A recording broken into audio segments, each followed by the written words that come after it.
tal? Muchas gracias por acompañarnos en esta tercera parte de la entrevista con el maestro, funcionario público y periodista investigador Luis Miguel Carriedo. Y esta parte, si usted no vio las otras dos, se las recomiendo. Pero en esta tercera parte vamos a sacar pues toda la casa por la ventana, porque tenemos cosas muy interesantes que acabamos de descubrir en la conversación previa a esta grabación. Así que, pues, Luis Miguel, muchas gracias nuevamente por acompañarnos. No, gracias a ti por la invitación. Ha sido una experiencia interesante reencontrarme contigo. Luis Miguel, en la conversación previa a entrar a cámaras, estábamos recordando el año de 2005. En diciembre de 2005, en un noticiero conducido por Carlos Loret de Mola, nos mostraron un rescate espectacular de 3 personas secuestradas. Una de ellas era una madre, su hijo y un sujeto que tenía la cabeza vendada. Y en vivo y en directo, el señor Genaro García Luna, director de la Agencia Federal de Inteligencia, nos mostraba cómo el gobierno mexicano, en un acto heroico, rescataba a 3 pobres sujetos. Diciembre de 2005. Estamos en febrero de 2023 y el señor Genaro García Luna es juzgado en Estados Unidos por el delito de conspirar contra la justicia. No por introducir cocaína a Estados Unidos, no. Está juzgado por traidor a la patria mexicana, así se lo dice el juez, y traidor a Estados Unidos, que lo acogió. Pero en ese mismo año de 2005, unos poquitos meses antes, ocurrió una noticia que nos conmovió a los mexicanos.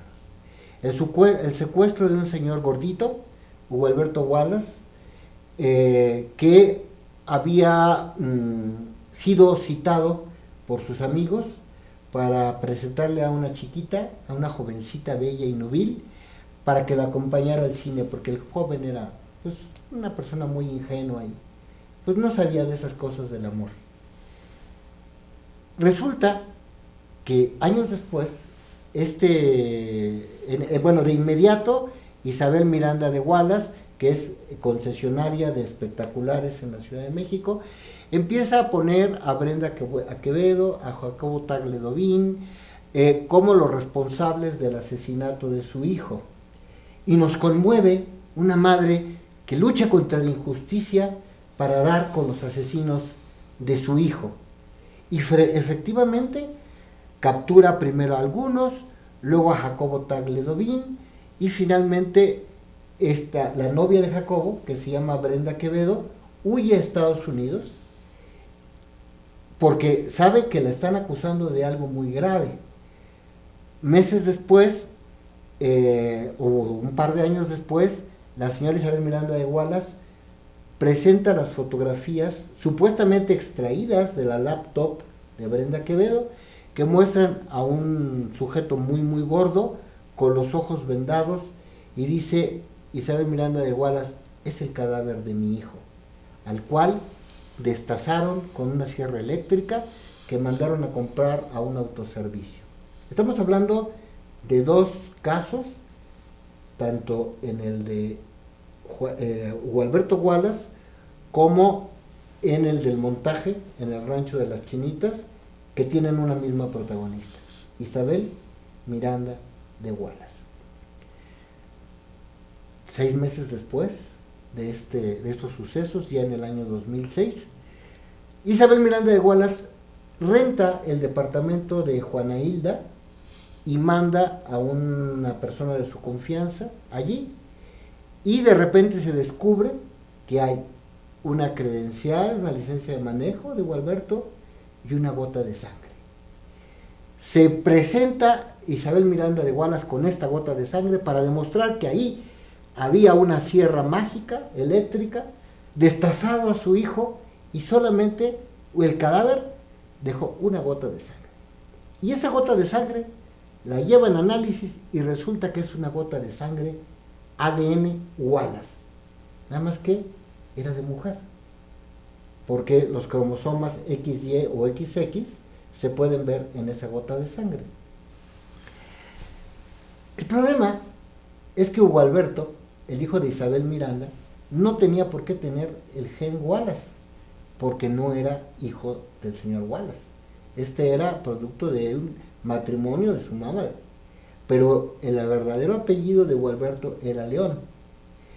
Después Isabel dice que a su hijo, y presenta un acta de defunción, que su hijo murió por broncoaspiración, porque en la tortura se les murió el chamaco. Y hay un segundo, pero después al mes vuelve a presentar otra acta de defunción donde vuelve la misma médica a decir que el muchacho murió por la tortura cuando estaba secuestrado. Pero he aquí que el cadáver nunca apareció. ¿Cómo puede una médica forense decir que alguien murió de algo si el cadáver no existe? ¿Y cómo puedes destazar el cadáver de una persona de 130 kilos y que solamente aparezca una gota de sangre y una gota de sangre de mujer? Más recientemente se presenta el caso de Florence Cassé.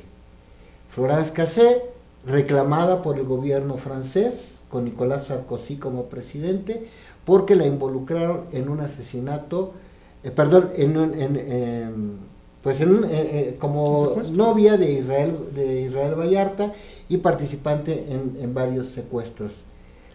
Pero resulta que el ministro ponente se llama Arturo Saldívar, y cuando él está presentando la ponencia donde dice que efectivamente no hay pruebas para que la señora Cassé siga en prisión, se le aparecen en la carretera, lo encañonan con armas y lo tratan de sobornar para que cambie el dictamen. Y llegan a su casa y la asaltan, lo cual es algo muy grave. Esto está en un documental que usted puede ver en Netflix, sobre el caso de Florence Cassé. Pero al final de todo, Felipe Calderón, presidente de México, le dice a Saldívar: no, pues sí está grave lo que dices, te voy a poner a la Policía Federal para que te cuide. Y Saldívar dice: no, por favor, no me ponga la... Pues esos son los ¿quién cree que fue el que me salió a amenazar? Pero lo más interesante, y de lo que no se ha sabido, estimado compañero, es que los escoltas que utilizaron tanto para amenazar a Saldívar como después al abogado defensor Jacobo Tagle-Dovín eran pagados por el mecanismo de protección a defensores de derechos humanos que se los asignó a Isabel Miranda de Wallace.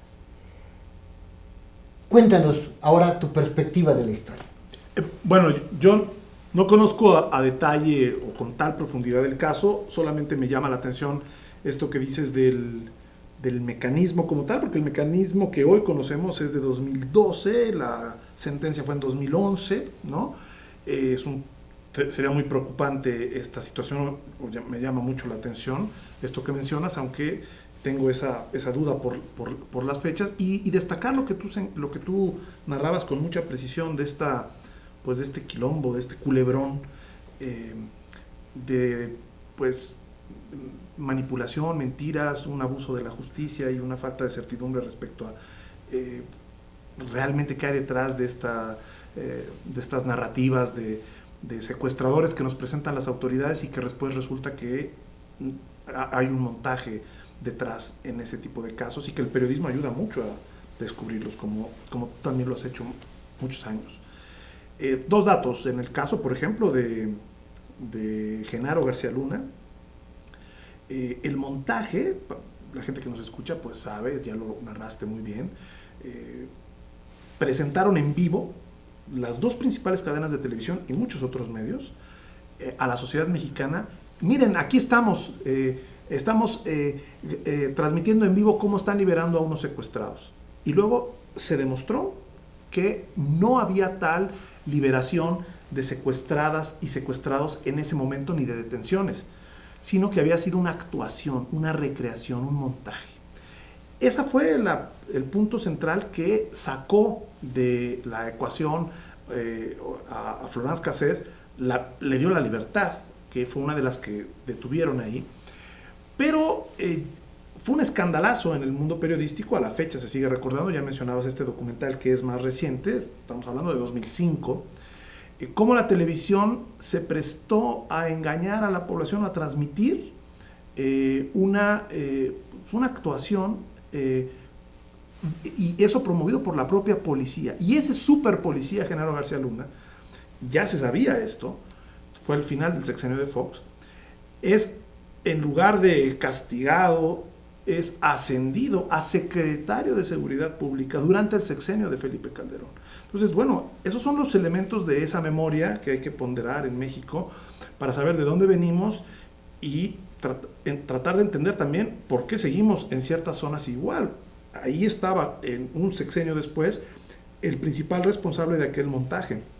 Y hoy, como tú lo reseñas, está siendo juzgado en Nueva York. La clase política no debe llamarse a sorpresa del comportamiento de ciertos actores, pero hay ciertos pactos de complicidad en esas cúpulas de poder. Y creo que ahí el periodismo, hablando de periodismo y de estas narraciones que tú puntualmente has colocado ahora, pues si no hubiera quien alertara, quien buscara esa información y quien la pusiera al servicio de la sociedad con honestidad, no engañando, no haciendo montajes, bueno, pues estaríamos en muy malas manos, pues estaríamos en manos de grandes empresas que se ponen de acuerdo con los políticos para engañarnos, y esto no es una teoría conspirativa, es un hecho que se presentaron estos montajes. Ahora le han sacado a García Luna, por ejemplo, que durante su época pagaba incluso telenovelas, una serie famosa, El Equipo. ¿Así? El propio Universal, que ahora dice yo lo critiqué, ¿no? Porque está involucrado, o lo han mencionado algunos testigos al Universal, en el caso del exfiscal de Nayarit. Bueno, en ese contexto dice el Universal, yo sí criticaba a García Luna. Incluso ganó el premio de periodismo, Lilia Saúl publicó aquel reportaje, esta información sobre el pago de más de 100 millones de pesos del gobierno de México a Televisa para hacer una serie de televisión en donde los actores eran pues estos personajes, estos artistas del equipo de Televisa, todos guapos o con patrones estéticos de telenovela, actuando como policías, y claro, en la historia eran los buenos, los que combatían a los malos, los que eran incomprendidos por algunos periodistas. Era una forma de lavarle la cara con propaganda a una modalidad más. Y dirá, bueno, es que era una telenovela, ¿qué tiene que estar la policía pagando telenovelas en donde hablen bien de la policía? Bueno, pues para eso se prestaban las televisoras, una televisora en concreto.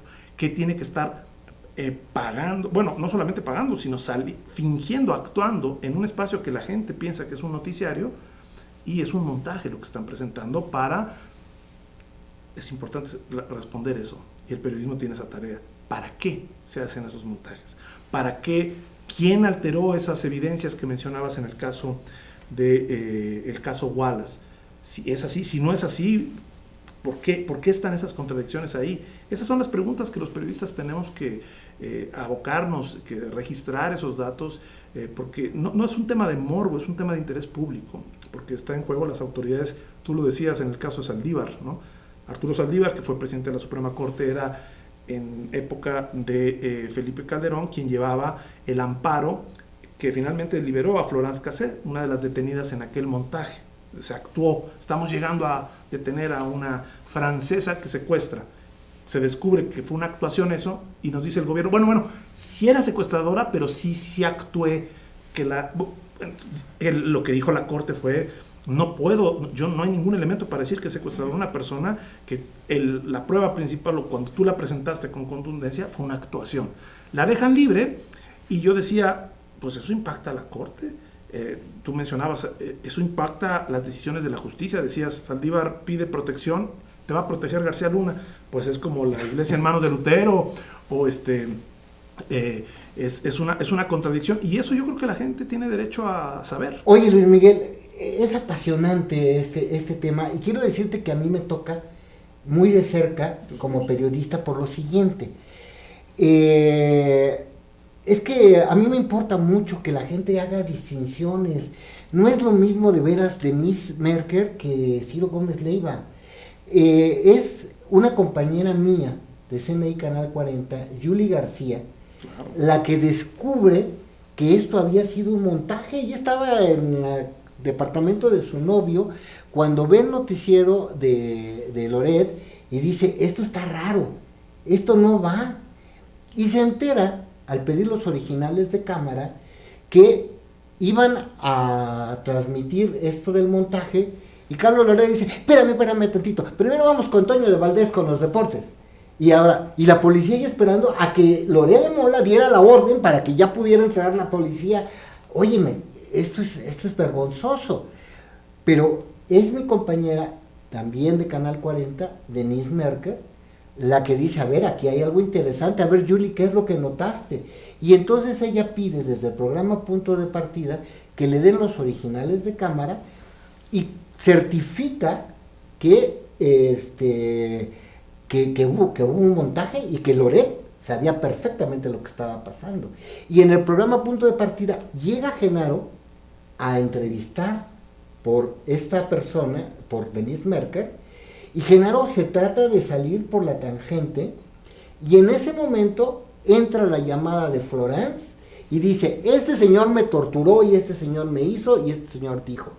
Entonces aquí me interesa valorar el periodismo, porque sin Yuli García y sin Denise Merker denunciando esto, no sabríamos lo que hoy sabemos. Pero quiero darle más detalles y le voy a dar información exclusiva. También hay que recordar que la productora del noticiero de Carlos Loret le advierte que esto está muy mal, y Loret le dice, cállate la boca, aquí el director soy yo, y aquí el Estado soy yo, y el periodismo soy yo, y se hace lo que yo digo. Y desestima a la productora, no sé si recuerden el nombre, Laura Barranco, pero no era productora, tenía otro cargo en información. La productora entiendo que era Susana Pimentel. De acuerdo, pero ella estaba en ese noticiero y se da cuenta de que algo no está bien. Ella alerta a Loret de que hay algo raro, ¿no? Fue lo que ella denuncia, porque incluso vimos una tortura en vivo, ¿no? A Israel Vallarta, que es otro de los detenidos. No vemos al que lo golpea, pero estamos viendo ahora sabemos que fue Luis Cárdenas Palomino, claro. Y está Loret, ya hay gente, incluso investigadores investigadores privados como Margolis, Eduardo Margolis, dice qué valiente se portó Israel. A pesar de que Israel implicó a Margolis, a mí me dijo qué valiente se portó porque aguanta la tortura que le está aplicando Cárdenas Palomino, sí, la China, y dice, ¿qué le pasa? Le pregunta Pablo Reina a este hombre, ¿qué le pasa? Y el otro dice, pues me está golpeando, señor. Pues sí, le estaba haciendo una llave. Ahora voy a decirle por primera vez en televisión quiénes eran los 3 personajes que aparecían a cuadro en este rancho de las Chinitas. Se trataba de la esposa y el hijo de un hombre de la banda de los Zodíaco que no le había querido pagar a Israel Vallarta la parte de un secuestro.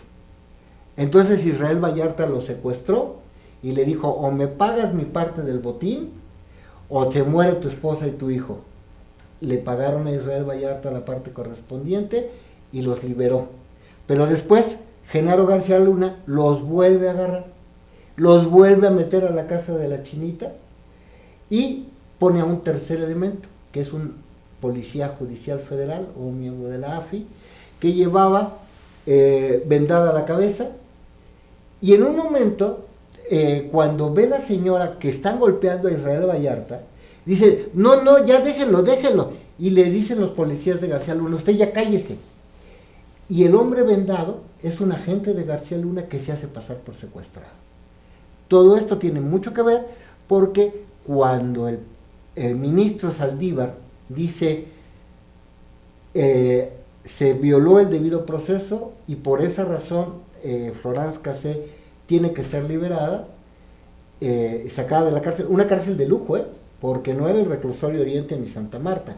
Las influencias que utiliza Israel Vallarta para mandar a Tetelpan a Florence Cassé hablan de que sí tenían una relación con la policía que logra el traslado de Florence de Santa Marta a Tetelpan. Yo eso no tengo Bueno, me sorprende pero todo esto que te estoy platicando, ahora que llegues a tu casa y vuelvas a ver la serie, te vas a dar cuenta que ahí se menciona que Florence Cassé fue trasladada de Santa Marta a Catitla al reclusorio. Sí, escribió un libro ahí. No es muy de lujo, la cárcel está ahí en Tetepan, precisamente cerca del INE, hacia arriba. Por Xochimilco. Hacia el Pero te puedo decir que es una cárcel muy especial porque ahí no te cobran por dormir en una litera o por ponerte en un lugar donde no haya 20 presos en la celda, o no te cobran por ir al baño, que sí cobran en las otras prisiones de la Ciudad de México, antes y ahora.